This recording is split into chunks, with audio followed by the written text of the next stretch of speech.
It is such nonsense. It is such nonsense. I said the concept of parda is avoid temptation in the society. We don't have discos here. We don't have nightclubs. So it is a completely different society, way of life here. Jonathan, listen. Jonathan, listen. It's about my society. My priority is how my society behaves. Prime Minister Khan, the US military is finally withdrawing from Afghanistan after 20 years.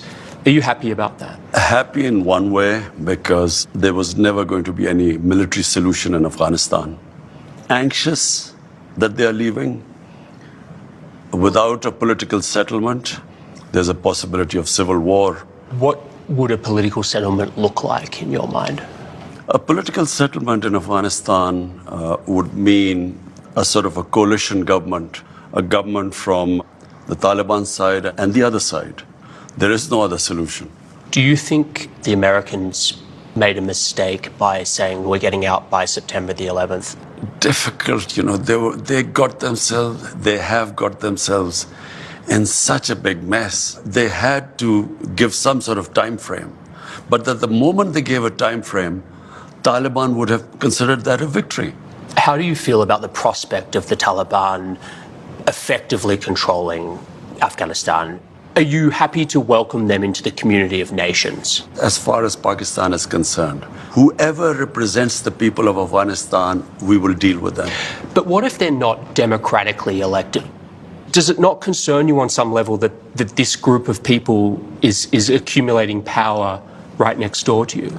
Look, I'm not a spokesman for Taliban.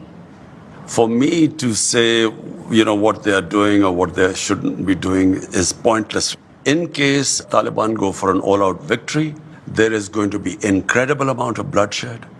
And let me tell you, the country that is going to suffer the most after Afghanistan is going to be Pakistan. We already have 3 million Afghan refugees here. And this could lead another exodus. So that is our biggest concern. The Americans, before they leave, there must be a settlement. Let's talk about the relationship with the United States. The American CIA director, Bill Burns, made an unannounced visit here to Islamabad. Why? Ever since 9/11, there's constantly been in touch between our intelligence agencies. Did you meet with him? No, I didn't. Did anyone from your administration? Yes, our head of ISI. The Americans want to have their spies here and special forces based here in Pakistan to keep an eye on what's happening across the border. Will you allow the American government to have CIA here in Pakistan to conduct cross-border counter-terrorism missions against Al-Qaeda, ISIS, or the Taliban? Absolutely not.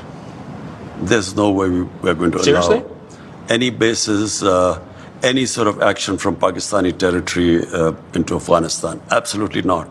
Pakistan suffered 70,000 casualties, more than any other country, by joining the American war. We cannot afford any more military actions from our territory. We will be partners in peace, not in conflict. The American military right now is discussing doing airstrikes potentially to support the Afghan forces against the Taliban. Would you allow the American Air Force to use your airspace for those airstrikes? We are not going to be part of any conflict anymore. But you haven't decided yet whether you'll let them use your airspace? This hasn't been discussed at all, so... What's your feeling about that? I don't know. We'll discuss this.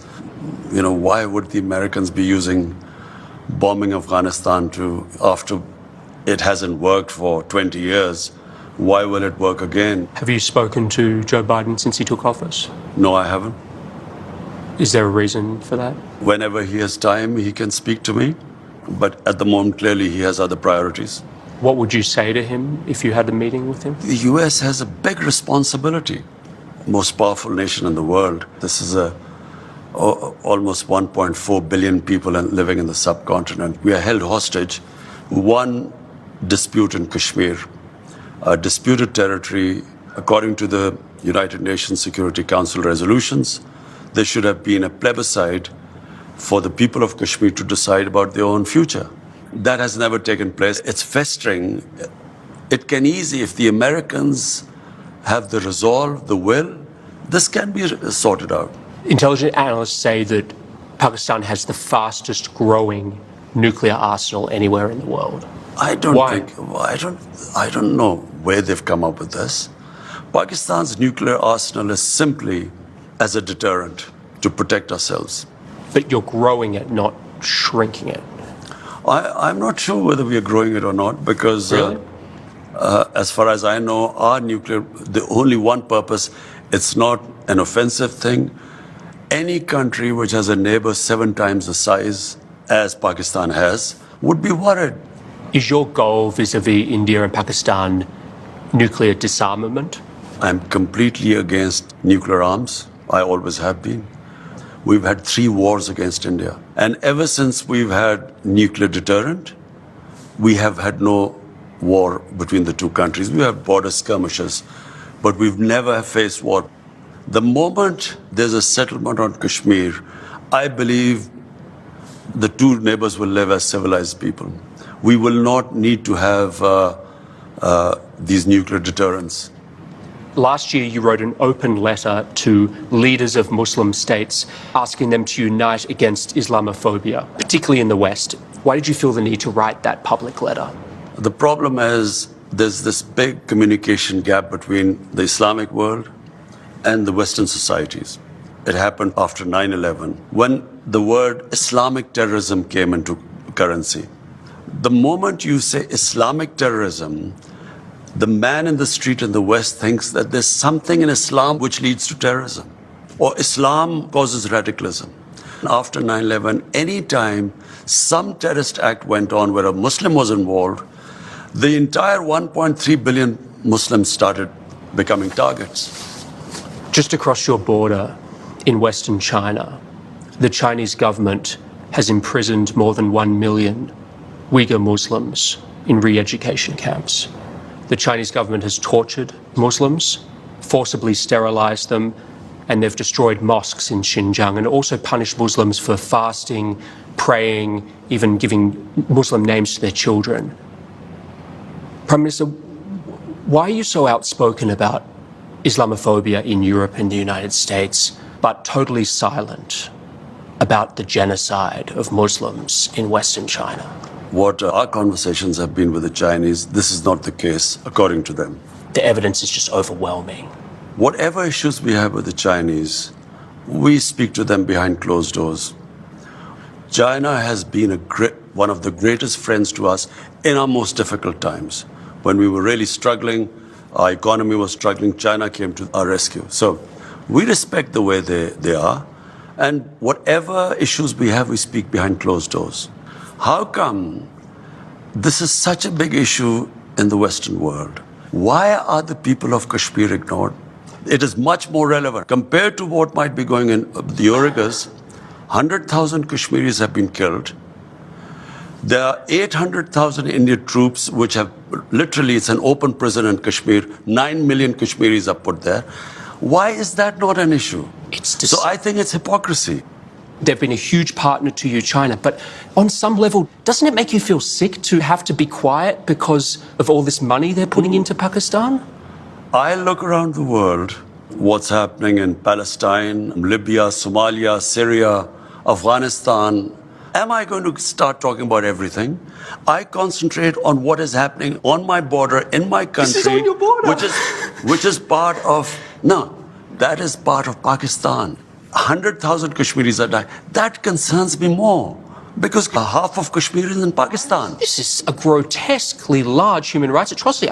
First of all, I'm not sure about that because our satellite conversations with the Chinese, this is not the picture I'm sure that comes from that side. So just to put a fine point on this, you are not in any way concerned about the Muslim Uyghurs in Xinjiang? Our discussions with Chinese will always be behind closed doors. You were asked about the epidemic of sexual violence and rape in Pakistan, and you acknowledged the seriousness of the problem, and you talked about Pakistan's strict laws. You were also quoted as saying that the practice of women wearing veils quote, is to stop temptation. Not every man has willpower, you said. On increasing vulgarity, it will have consequences. And you were accused of rape victim blaming. How do you respond to that? It is such nonsense. I never said veils. This was never said. I said the concept of parda. Concept of parda is avoid temptation in the society. We don't have discos here. We don't have nightclubs. So it is a completely different society, way of life here. So if you raise temptation in the society to the point, and all these young guys have nowhere to go, it has consequences in the society. Do you think that what women wear has any effect? That's part of this temptation? If a woman is wearing very few clothes, it will have an impact on the men, unless they're robots. I mean, it's common sense. Yes, but is it really going to provoke acts of sexual violence? It depends which society you live in.